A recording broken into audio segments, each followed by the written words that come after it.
কবুলের 5টা শর্ত, এই কথা বলে আজকের আলোচনা শেষ। সবাই এবার অনেক খুশি। কয়টা শর্ত জোরে বলেন? কয়টা শর্ত মনে থাকবে? এই যারা বলেন দোয়া কবুল হয় না, দেখেন নিজেদের সাথে মিলে কিনা। এই 5টা শর্ত যদি পাওয়া যায়, মুহূর্তেই আপনার দোয়া আরো সে যে নক করবে। 1 নাম্বার শর্ত আকলুল হালাল, হালাল খাওয়া। কি খাওয়া? আমরা দুইটাই খাই, হালালও খাই হারামও খাই। বেশি খাই কোনটা? হ্যাঁ, কি খান?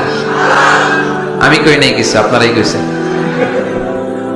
নিজের উত্তরে নিজে ধরা না। হারাম খেলে তো দোয়া কবুল হয় না। লা ইয়াদখুলুল জান্নাতা জাসাদুন গুযিয়া বিল হারাম। ওই দেহ কখনো জান্নাতে যায় না যে দেহ হারাম খেয়ে বর্ধিত হয়েছে। কেন দোয়া কবুল হয় না? মিলিয়ে নেন নিজের জীবনের সাথে, জাস্ট একটু মিলিয়ে নেন, খেয়াল করেন। আকলুল হালাল 1 নম্বর শর্ত। ইউর ইনকাম শুড বি হালাল, ইউর ফুড শুড বি হালাল, ইউর ড্রিঙ্ক শুড বি হালাল, ইউর ফ্ল্যাট শুড বি হালাল, your bank balance should be হালাল। চিল্লায় বলেন ঠিক কিনা? এক লোক কাবার চারপাশে শুধু দোয়া করে, ইয়া রব, ইয়া রব, ও আমার রব, তুমি আমারে মাফ করে দাও, তুমি আমারে মাফ করে দাও।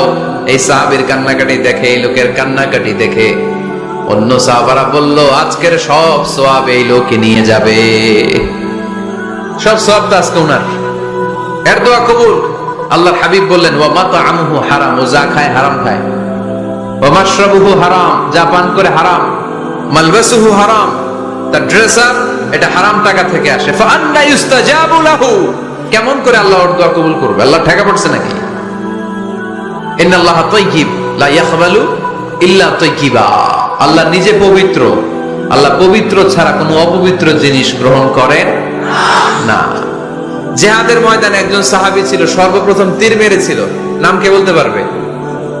সাদ বিন আবি ওয়াক্কাস রাদিয়াল্লাহু তাআলা আনহু।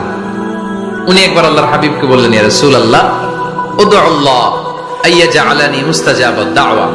ও নবী, আপনি তো দোয়া করলে কবুল হয়, আপনি একটু আমার জন্য দোয়া করেন, আল্লাহ যেন আমারে মুস্তাজাবুদ দাওয়া বানিয়ে দেয়। কি বানিয়ে দেয়? মুস্তাজাবুদ দাওয়া মানে কি জানেন? যিনি চাইতে দেরি, কবুল হতে দেরি হয়। আল্লাহর হাবিব বললেন, ইয়া সাআদ, হে সাআদ, আতিব মাতআমাক তাকুন মুস্তাজাবুদ দাওয়া। সাআদ, তুমি যেটা খাবে এটা হালাল খেও, হালাল খেলেই তুমি মুস্তাজাবুদ দাওয়া। সুবহানাল্লাহ পড়বেন না?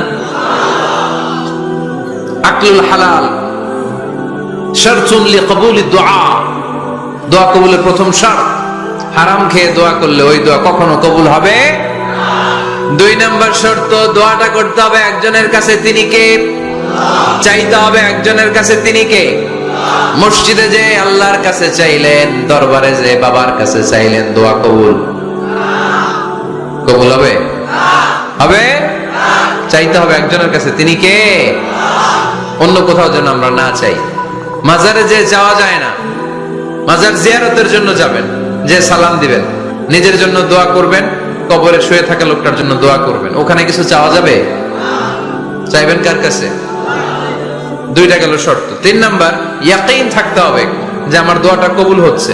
যখন দোয়া করবেন আপনার এই বিশ্বাস থাকতে হবে, আমার রব আমার ফরিয়াদ শুনছে, তিনি আমার কথা শুনতে পাচ্ছে, আমি চাওয়া মাত্রই তিনি সব দিয়ে দিতে পারে, এবং আমার রব আমাকে ফিরাবে না, তিনি দিবেনই।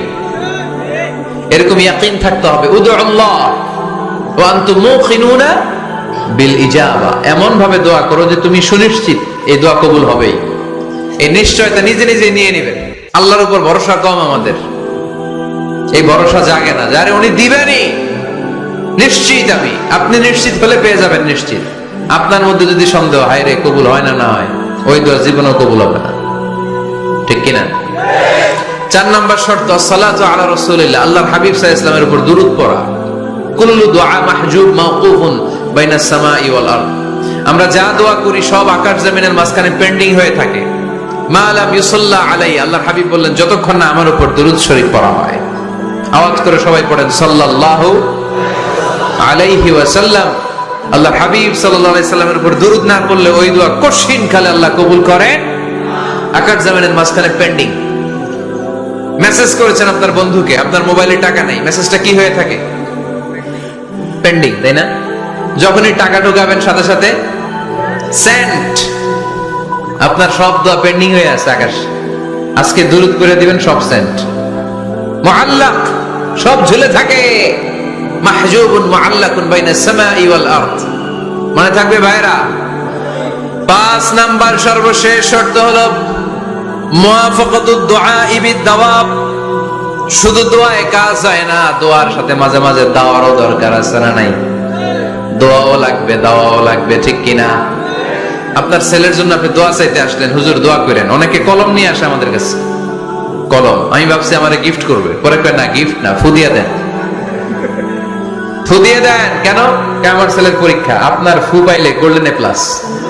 আমি কই সর্বনাশ, লেখাপড়া না করলে ডবল জিরো পাবে, দোয়ায় কাজ হবে না। আগে পড়াশোনা করতে হবে, তারপরে দোয়ায় কাজ হবে, ঠিক কিনা? দোয়াটা ভ্যালিউ অ্যাড করে, ইট অ্যাডেড দ্য ভ্যালিউ। কিন্তু আগে লাগবে লেখাপড়া, আগে লেখাপড়া। অসুস্থ হয়েছেন, খালি দোয়া চাইতেছেন। চিকিৎসা নেয়া বড় সুন্নাহ। আল্লাহর হাবিব সাল্লাল্লাহু আলাইহি ওয়াসাল্লাম অসুস্থ হলে চিকিৎসা নিতেন। সুবহানাল্লাহ পড়েন। দোয়ার সাথে দেওয়া লাগবে। এক ছেলে পীর সাহেব হুজুরের কাছে দোয়া চাইছে, হুজুর আমার সন্তান নাই, আল্লাহ যেন একটা ছেলে দেয়, দোয়া করেন। হুজুর দোয়া করছে, ছেলে হয় নাই। পরের বছর আবার দোয়া, হুজুর দোয়া করেন আল্লাহ যেন ছেলে দেয়, ছেলে হয় নাই। তৃতীয় বছর আইসা বলে, হুজুর দোয়া করেন, ছেলে হয় নাই। পীর সাহেব হুজুর মনে মনে কয়, ঘটনা কি? ওর ছেলে হয় না কেন? জিজ্ঞেস করলো, বাবা তুমি কি বিয়ে করছো? কয় না, বিয়া তো করি নাই।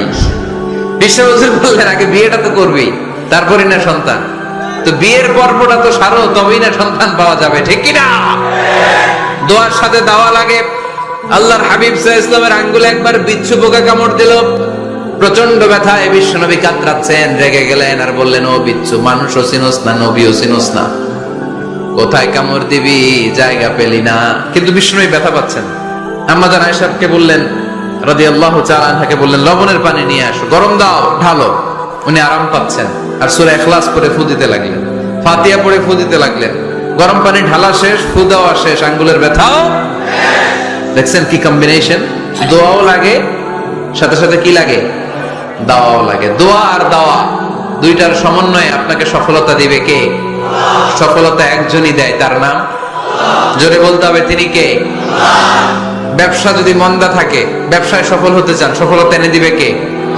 বিসিএস পরীক্ষা দিচ্ছেন, রিটেনে পাশ করেন না, পাশ করায় দিবে কে? বিয়ের ব্যবস্থা হচ্ছে না, ব্যবস্থা করে দিতে পারে কে? পাসপোর্ট জমা দেয়া, হুজুর ভিসা লাগে না, হুজুর কিচ্ছু করতে পারবে না, করতে পারে একজন, চিল্লায় বলেন তিনি কে? এজন্য বিপদে আপদে সব সময় আমরা ভরসা রাখবো আমাদের আল্লাহ রাব্বুল ইজ্জা ওয়াল জালালের উপর।